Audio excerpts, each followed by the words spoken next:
So if you are coming over to Gmail from another email program, or maybe you just have never done this before, you may be used to using folders. And Gmail uses something a little different called labels.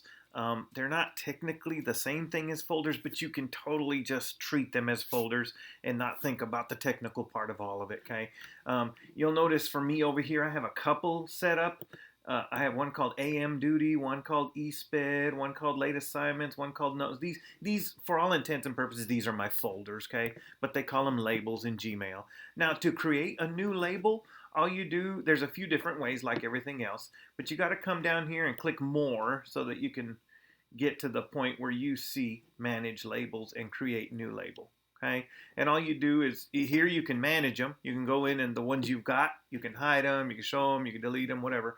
Or you can create new ones in here as well.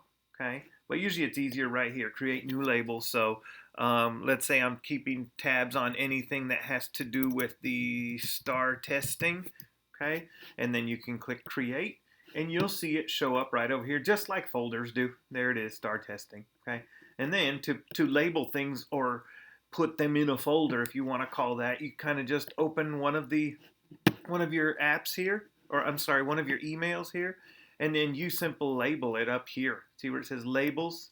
Tell it I want it to be labeled star and apply. Okay. Now, it will not take it out of your inbox. Okay. As you notice, it's still here. Okay. But it has a label on it called star. If you want it out of your inbox, you have to actually archive it. Now, when you archive it, now all you have to do is come back and look for it over here. You know it was star testing, and so it should be there when you click on it. All right, all right. Hope you helped. I hope that helped. Bye.